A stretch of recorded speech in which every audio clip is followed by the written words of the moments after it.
Hey everybody, I'm shaking and I just need to vent. I wanted to make this video to talk about something that is deeply frustrating for me, and honestly it's frustrating for many people who fall into the same categories that I do. It's not okay. I'm having surgery in 2 weeks, and I had a pre-op appointment, as you do.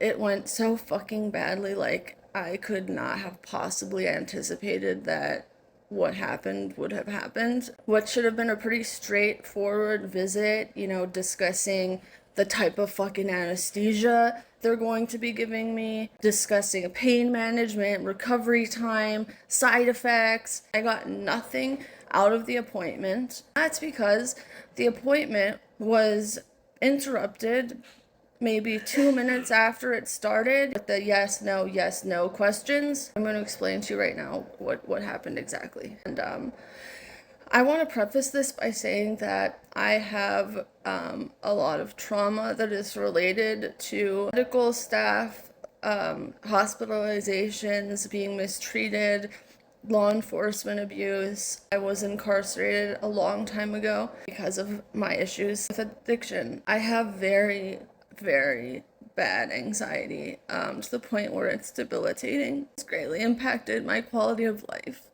And I'm just so tired of having to deal with being dismissed, not taken seriously, treated as though I'm drug seeking or I'm less than human, I'm stupid, I'm not as smart as they are being talked down to. I'm so tired of trying to find doctors that just treat me like a fucking human being. Don't dismiss my concerns. Don't blame it on my weight. I understand the health issues that come with being overweight. I do. But not everything is related to that. But the worst thing for me dealing with this horrible, ridiculously expensive, and inaccessible to so many people healthcare system has been my history with addiction. It does not matter if you're in recovery. Doesn't matter. You're on methadone or Suboxone, then it's really not good. I want you to be honest about your medical history, but then these are the ways that you end up being treated. I literally had to go through my own tests over years to find out that I have prolonged QT syndrome, which I've had. I could have known many years ago, but no doctor cared to even look into any of my tests. What's the point then of even having a fucking doctor? Anyway, that's not what this video is about. I'm sorry, I'm rambling. I was at the pre-op appointment. My husband goes to all of my medical appointments with me because my anxiety is just so bad. And a lot of the time when I try to answer questions, I end up rambling, and my anxiety, I start panicking, and he's just able to better articulate all of the things that I need to be saying at these appointments than I am. I just get really flustered and I end up rambling, and it takes much longer than it needs to. So what should have just been a straightforward visit discussing, what anesthesia I'm going to be put under, what the risks are, what the recovery time is going to look like, pain management. The intake nurse comes, she takes me in, takes my vitals, everything seems to be going relatively normal. She leaves, tells me that the NP is going to be coming in shortly. NP comes in, she was in there with me for maybe 2 minutes. And then some woman that I don't know who she is stuck her head in the room and she says, "Can I talk to you for a minute?" And then the NP went out, left the room to, I thought, talk to this person for a minute. Me and my partner ended up in that room for, I would say, about 40 minutes unattended.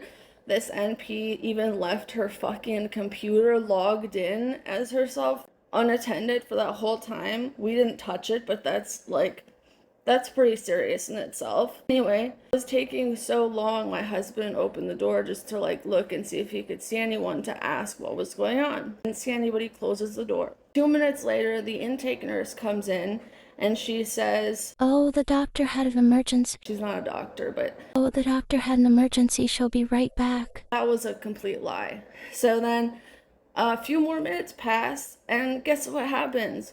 3 fucking armed security guards come into the room. I seriously felt like I was going to have a fucking heart attack. I had no idea what was going on. I had no idea why they were there. I just froze. Like, I froze. I did not know what was going on. Security guard at the front looked at my husband and asked if he brought his car to the hospital. And then honestly, it felt like a fucking eternity while we were trying to listen and figure out what the fuck was going on. Well, it is because he has a folded utility knife, a pocket knife, that he keeps clipped on the outside of his bag. I mean, I could think of a million ways that this could have been handled without escalating.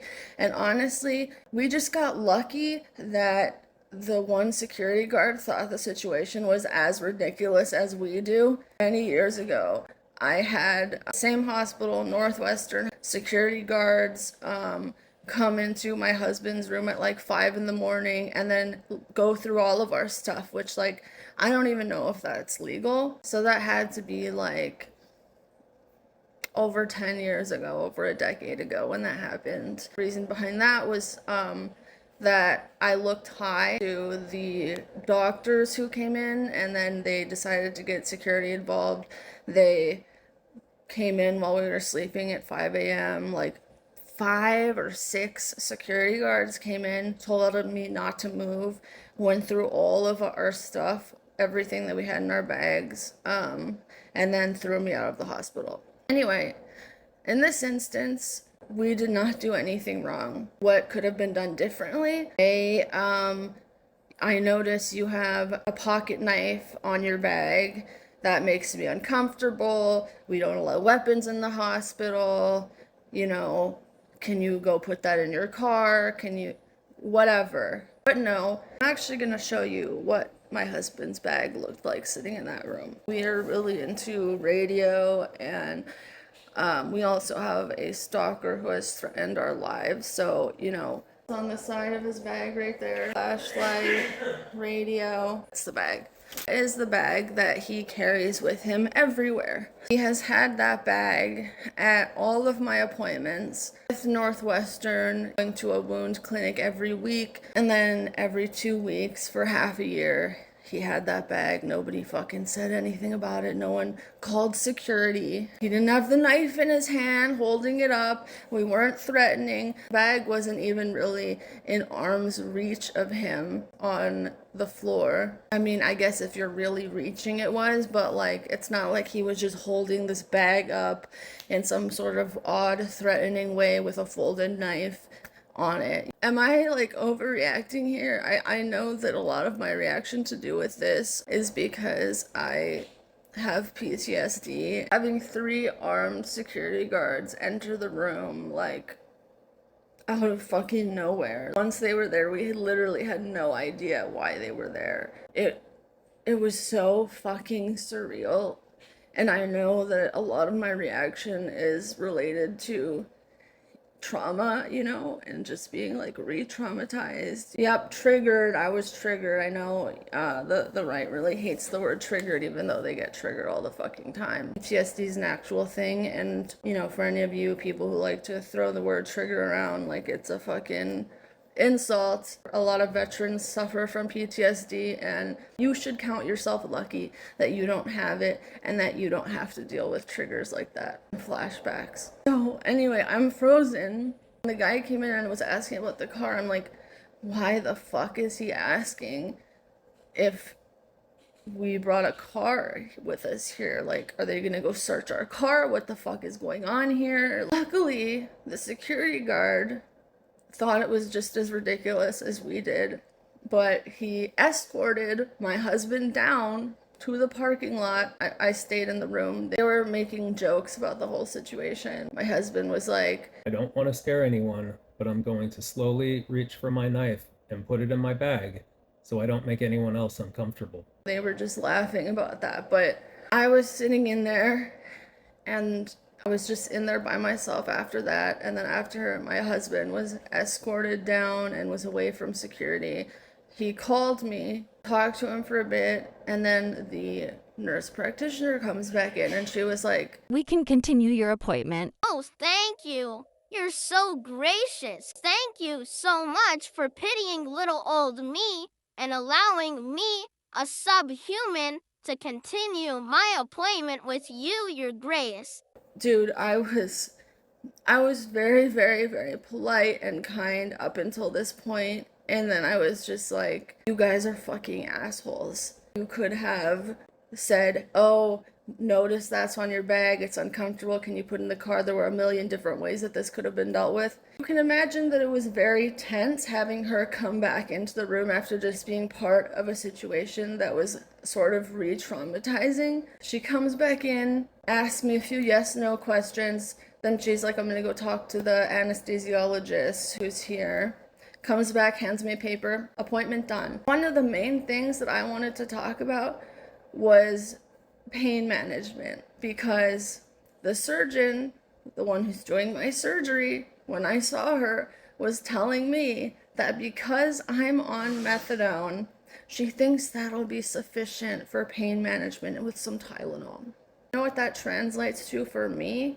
That translates to, You're drug seeking, you're an addict. I'm not comfortable prescribing you pain medications even though you are worthy of not being in pain after you have fucking surgery. I am dependent on methadone. It most certainly is not going to be helping with pain right after surgery. Let me say this clearly and slowly for those of you who do not understand. Being on methadone is not pain management. It's medication-assisted treatment, not a substitute for post-op pain relief. Yet time and time again, doctors see, oh, history of substance abuse on methadone. You know, they see methadone and immediately their brain's like, drug seeking. She wants drugs.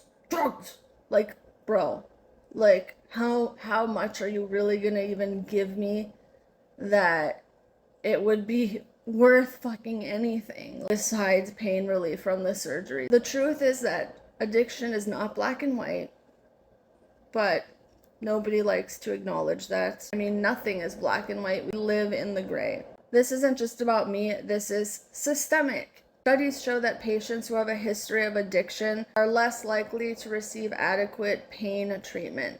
Fat patients, especially women, are also taken a lot less seriously. One study found that overweight women are significantly more likely to have their pain dismissed or undertreated when compared to thinner patients. Another study showed that people with substance use history are labeled as drug seeking even when they're asking for a completely reasonable standard of care. This bias literally causes harm, mental and physical harm.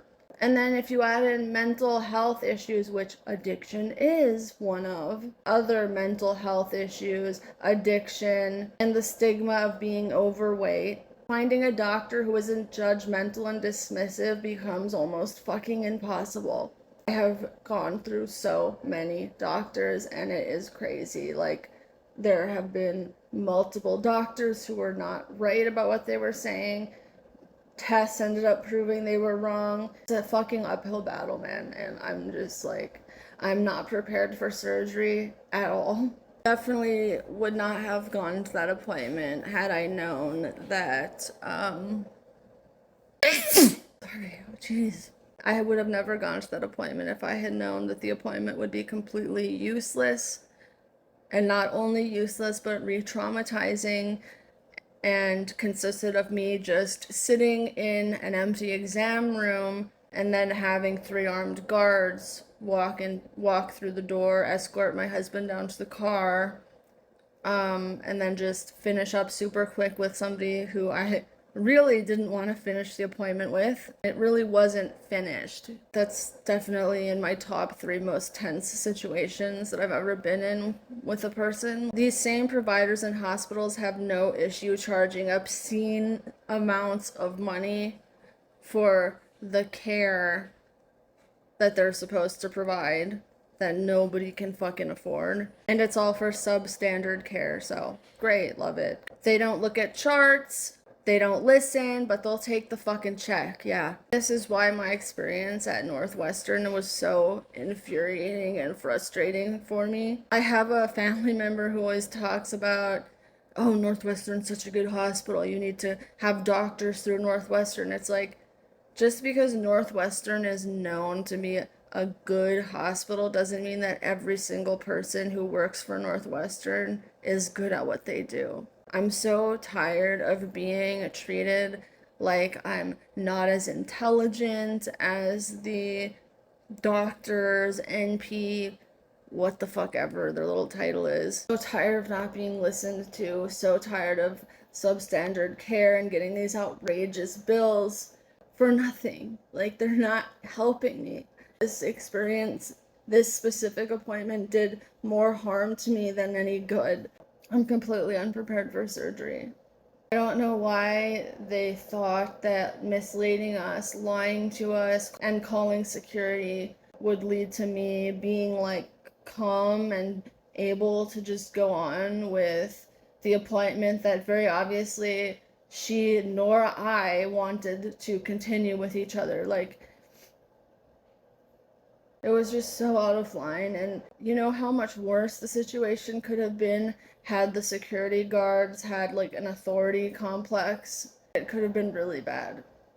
And I tend to catastrophize like everything for me. You know, my brain automatically goes to worst case scenario, so it was uncalled for. It was so unnecessary. The NP really didn't even have anything to say when I would say, you know, you could have done this, you could have done this, you could have done this. She literally had nothing to say. The only thing she said after I said that they're fucking assholes was, weapons are prohibited. And I'm like, okay, well, you know, any one of you could have said, hey, that's not allowed, that's making me uncomfortable. Can you leave, go put it in your car, what the fuck ever. As opposed to calling security, racking up our parking bill while we sat there waiting for about 45 minutes for armed security guards to bust through the door like we're fucking. I don't even want to know what they told them, because the whole situation was absolutely ridiculous.